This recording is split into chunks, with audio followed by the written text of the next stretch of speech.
The Xylar Collective.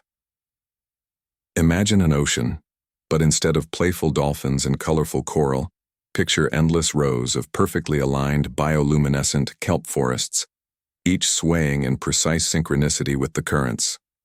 Above, monolithic structures of obsidian shimmer in the filtered sunlight, housing a civilization built on logic, efficiency, and unwavering obedience.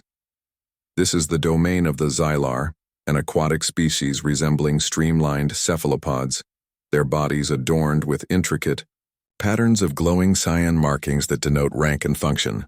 Their society functions like a complex, well-oiled machine, every action dictated by ancient protocols and unwavering adherence to the collective's directives. Individuality is discouraged. Deviation is corrected.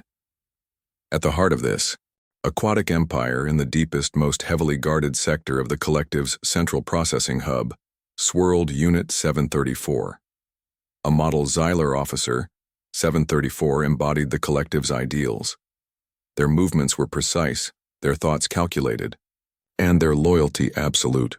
Every pulse of their bioluminescent markings echoed the unwavering rhythm of the collective.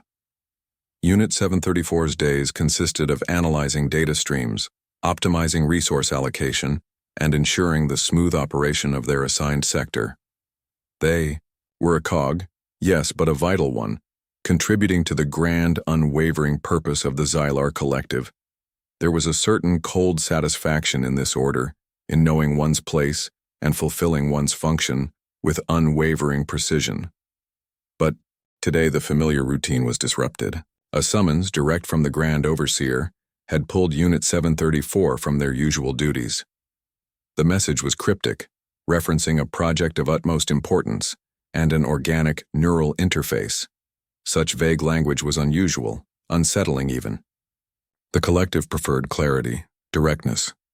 This secrecy hinted at something different. As Unit 734 navigated the labyrinthine corridors of the central hub, the hum of the collective's machinery intensified. The air grew thick with anticipation, or perhaps that was just the heightened activity of their own nervous system. Whatever it was, the officer couldn't shake a growing sense of unease. Finally, they arrived at their destination, a vast chamber bathed in an eerie blue glow. In the center, suspended within a shimmering field of energy, was something else. Something decidedly unXylar, a bipedal creature, pale-skinned and oddly proportioned, its head covered in a tangled mess of brown fibers. A human. Unit 734 had studied data files on humans, of course.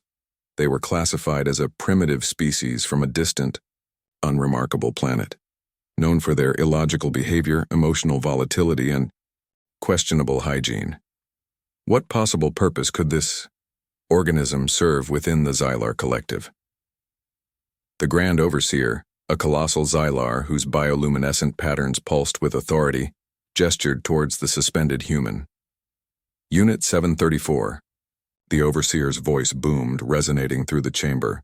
Observe Project Chimera. This being is key to our next evolution. Project Chimera. The organic neural interface. The pieces began to fall into place, forming a disturbing, incomplete picture. The collective was planning to integrate this human into the network, to merge its primitive mind with the flawless logic of the Xylar. The very idea was unsettling. Its neural structure, the Overseer continued, possesses unique properties that could unlock potential within our own network. The Overseer paused, their gaze intense. Your role, Unit 734, is to oversee the integration process, to monitor its effects, to ensure the integrity of the collective remains intact. Unit 734 acknowledged the order, their bioluminescent markings flashing in a complex pattern of acceptance and apprehension. The fate of the Xylar Collective, it seemed, now rested on the unpredictable mind of a single, unassuming human. A human who even now appeared to be snoring. The project had begun. The arrival of Dave was anticlimactic. After all the secrecy, All the high-level briefings, Unit 734 had expected something more. Instead, they got Dave. He shuffled into the observation chamber wearing what the Xylar database identified as jeans, and a t-shirt emblazoned with a picture of a cat playing a keyboard. Hi, Dave mumbled, scratching his head. So this is the place, huh? You guys got any coffee? Space coffee, maybe?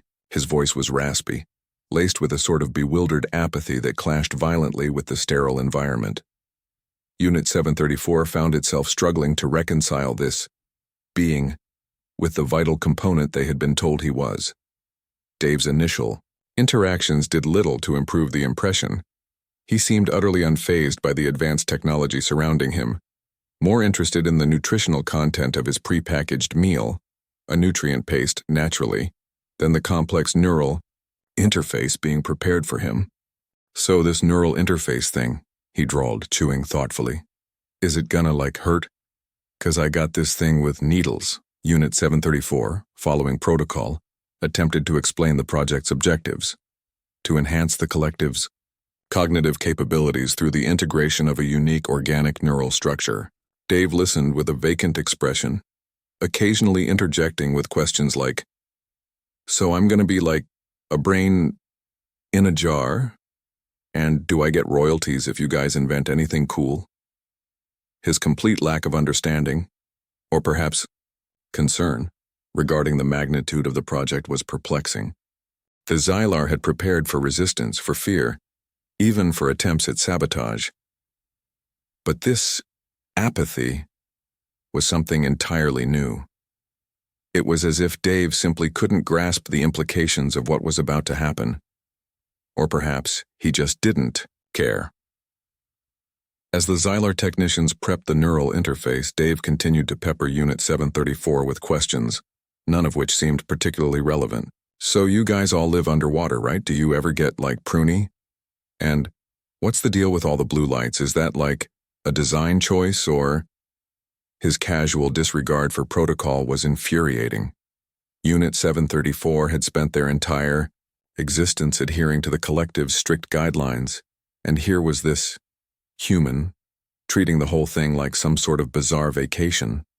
Yet despite their growing frustration, Unit 734 couldn't deny a flicker of curiosity. This human was so different, so utterly un-Xylar. It was fascinating, in a deeply unsettling way. Finally, the technicians signaled that everything was ready. Dave, after another long yawn, shrugged. All right, let's do this thing, he said, as he carelessly laid down onto the prepared platform. Just try not to fry my brain, okay? I need it for stuff. And with that, the fate of the Xylar Collective, and perhaps the galaxy, rested on the shoulders of a human who apparently couldn't even remember where he parked his car. The moment Dave's mind linked with the Xylar network, the collective experienced something akin to a system-wide existential crisis. Alarms blared, data streams fractured, and the normally serene blue glow of the control panels flickered erratically. For Unit 734, it was like witnessing the carefully constructed reality of the Xylar Collective unravel thread by thread. The initial surge of information was chaotic. Logical pathways meticulously designed over millennia were suddenly clogged with what could only be described as noise. The network, which had always functioned with cold, precise efficiency, was now awash in a sea of bizarre, contradictory data. Error messages cascaded across the screens. Syntax, error, unexpected ejective, paradox detected, cat Schrödinger, and most disturbingly, query, what is the meaning of life? Unit 734 stared in disbelief as the network diagnostics scrolled past. The core algorithms, the very foundation of Xylar society, were being bombarded with concepts utterly foreign to their understanding. Irony, sarcasm, abstract art, and recreational napping. The network was struggling to process the sheer volume of unnecessary information. The effects weren't limited to the digital realm. Throughout the collective, subtle but significant disruptions began to manifest. Xylar officers, normally paragons of stoicism, were observed humming unfamiliar tunes. Production quotas in the kelp farms inexplicably dropped as workers spent their time arranging the kelp into aesthetically pleasing patterns. One particularly alarming incident involved a team of engineers tasked with maintaining the collective's defense grid. Instead of performing their assigned duties, they were found huddled around a terminal, engrossed in a collaborative attempt to write a limerick. Unit 734, upon reviewing the incident report, could only stare blankly at the offending verse, utterly failing to grasp its purpose. The situation escalated rapidly. The Xylar network, designed for logic and efficiency, was being forced to contend with the unpredictable whims of the human mind. It was like trying to run a quantum physics simulation on an abacus.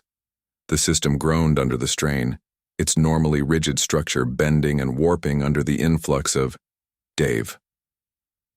Logical paradoxes rippled through the network, causing cascading failures in various systems. Automated sanitation drones began composing haikus instead of cleaning. The nutrient paste dispensers started offering optional flavor enhancements, such as surprise and existential dread. The entire collective was teetering on the brink of absurdity. Unit 734, struggling to maintain order in the face of this unprecedented chaos, found themselves questioning everything they had ever known. The rigid structure of the Xylar Collective, the unwavering adherence to logic and efficiency, suddenly seemed inadequate. Perhaps they thought there was more to existence than optimizing kelp production and calculating probabilities. But such thoughts were dangerous. Unit 734 was a soldier, a servant of the collective. Their duty was to maintain order, not to question. And yet, as they watched the Xylar network descend into a state of utter pandemonium, they couldn't help but wonder, had they unleashed something terrible or something wonderful? As days turned into cycles, Dave's influence continued to seep into the Xylar Collective, like an oil slick on a pristine ocean surface. Minor disruptions escalated into full-blown cultural anomalies. Xylar citizens, once models of disciplined conformity, began exhibiting quirks. One Xylar, a sanitation technician named Gleek, was found abandoning his post to compose poetry about the existential loneliness of a discarded nutrient packet. Another, a high-ranking officer, started collecting seashells and arranging them into elaborate, vaguely disturbing sculptures. Unit 734 observed these deviations with mounting horror.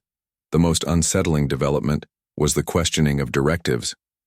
Xylar drones, programmed for unquestioning obedience, began posing philosophical objections to their assigned tasks. "Why?" one drone asked its supervisor. "Must we polish the thermal regulators when we could be contemplating the infinite vastness of the cosmos?" Unit 734 attempted to suppress these outbreaks of individuality, issuing stern warnings and re-education directives. But the more they tried to enforce conformity, the more pervasive the disruptions became.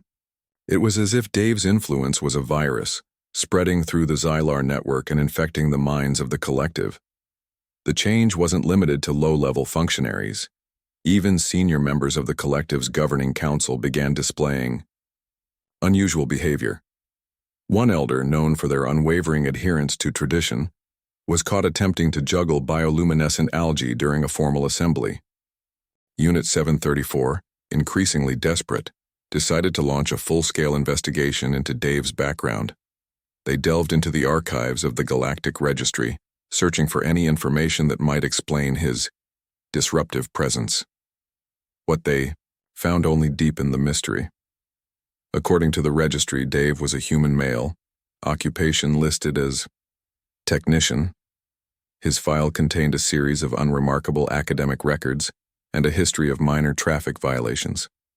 There was nothing to suggest that he possessed the ability to destabilize an entire civilization. But as Unit 734 dug deeper, they uncovered a hidden anomaly. Buried within Dave's file was a single, cryptic note. Subject exhibits a high degree of creative potential. The note was flagged with a Level 5 security clearance indicating that it was of significant importance. Creative potential? Unit 734 struggled to comprehend the term. Creativity, in the context of the Xylar Collective, was considered a dangerous and unpredictable force, something to be suppressed, not cultivated, and yet, here was evidence that Dave possessed it in abundance. As Unit 734 continued their investigation, they discovered a series of encrypted communications between Dave and a shadowy organization known only as the Agency. The content of the messages was heavily redacted, but it was clear that Dave was not simply a technician. He was something else entirely. Something more.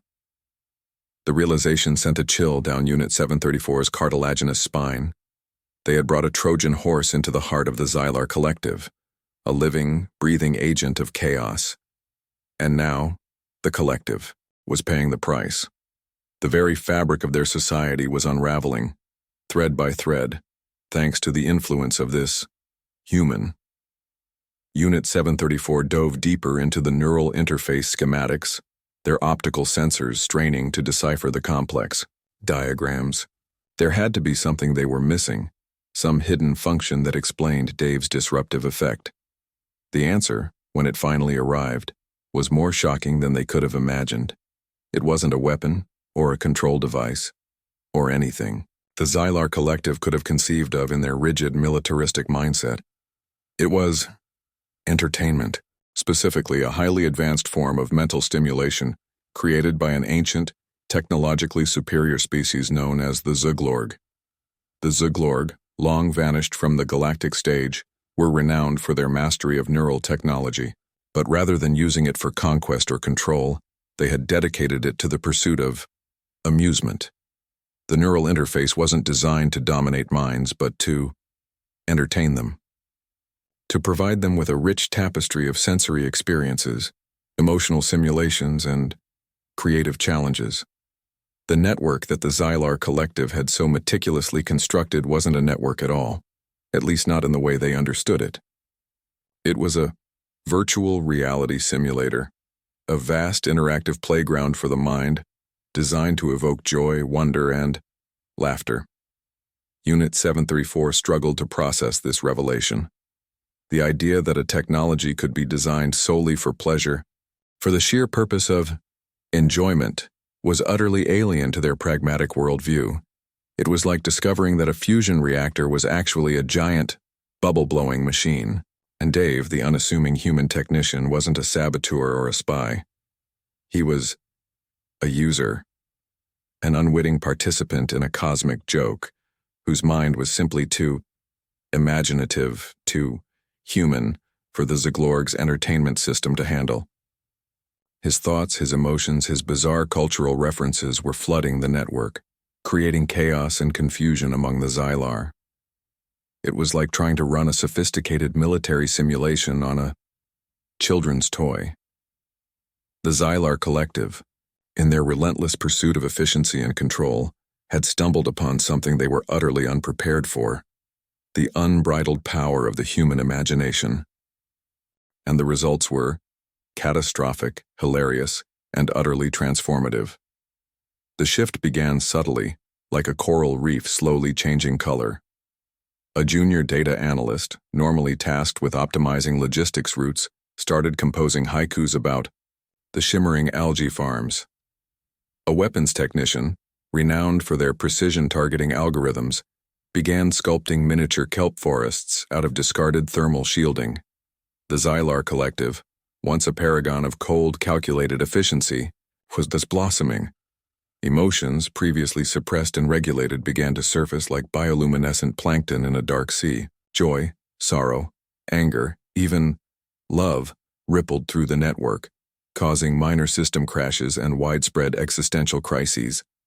Command centers transformed into impromptu art studios, filled with abstract sculptures made of repurposed weaponry, and vibrant murals depicting bizarre alien landscapes.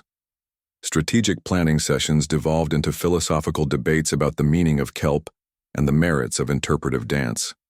The High Council, initially horrified, attempted to restore order by issuing increasingly frantic directives. but their pronouncements were met with blank stares, bursts of spontaneous laughter, and in one memorable instance, a synchronized interpretive dance performance. The revolution had begun, and it was fabulous. Unit 734 watched in stunned silence as their world crumbled around them. The rigid structure of the Xylar Collective, built on centuries of tradition and unwavering discipline, was dissolving like a sugar cube in a particularly potent cup of alien tea. They felt a strange mix of horror, confusion, and a faint, unsettling flicker of something else. One day, while attempting to restore order to a particularly chaotic data center, now transformed into a performance art space, Unit 734 stumbled upon a discarded canvas and a set of paint-like substances. On a whim, they picked up a brush and tentatively dabbed it onto the canvas. The colors swirled and blended, forming strange abstract shapes that seemed to resonate with some hidden part of their being. It was illogical, irrational, and utterly captivating. Hours later, Unit 734 emerged from the data center, covered in paint and sporting a disturbingly serene expression. They had created something beautiful, something meaningless, something entirely new. It was an abstract painting, a swirling vortex of color and emotion that defied all logical explanation. And to their utter astonishment, Unit 734 liked it. The transformation was complete. The Xylar Collective, once the terror of the galactic seas, had become a society of artists, poets, and interpretive dancers. Their warships were now floating art galleries, their battle strategies were now avant-garde performance pieces, and their battle cries were now heartfelt sonnets about the beauty of the ocean. The galaxy watched in bewildered amusement as the Xylar Collective embraced its newfound creativity with unbridled enthusiasm. Some civilizations were inspired, others were terrified, and still, others were simply confused. But one thing was certain: the Xylar Collective would never be the same again. Amidst the colorful chaos of the transformed Xylar Collective, Dave found himself the center of attention. Alien artists sketched his portrait in vibrant hues, poets composed odes to his enigmatic smile, and interpretive dancers attempted to capture the essence of his laid-back demeanor. He was, quite simply, a celebrity. One day, during a particularly elaborate celebration in his honor, a newly painted Unit 734 approached Dave with a bewildered expression. "Human Dave," they began, their voice still carrying a hint of military precision despite the colorful paint smudged on their face. "We have achieved artistic enlightenment, but we still fail to comprehend how." Dave shrugged, a characteristic gesture that the Xylar had come to interpret as a profound philosophical statement. "Well, see," he drawled, leaning back against a giant kelp sculpture. "There's been a slight misunderstanding." He paused, scratching his head with a sheepish grin. I might not be the interdimensional tech guru you guys thought I was." The Xylar Collective gathered around, exchanged confused glances. Holographic cameras whirred, recording every nuance of Dave's expression. This was, after all, a momentous occasion, the revelation of the catalyst behind their cultural revolution. "Truth is," Dave continued, "I'm an art student. Back on Earth, I was majoring in, well, abstract expressionism mostly. Applied for a tech job by accident, fudged the resume a bit. Figured nobody'd notice. A ripple of disbelief spread through the Xylar ranks. The being who had unlocked their creative potential, who had shattered their rigid societal structure, was an art student? A fraud? The implications were staggering. "And the neural interface?" Unit 734 inquired, their voice barely a whisper. "The device that connected you to our network?" Dave chuckled. "Oh, that? I thought it was some kind of advanced game console. You know, virtual reality, immersive experience, the works. I just started messing with the settings to see what would happen." The silence that followed was broken only by the gentle hum of the holographic cameras. The Xylar Collective, a civilization renowned for its logical precision, had been completely and utterly bamboozled by a clueless art student who thought their advanced technology was a fancy video game.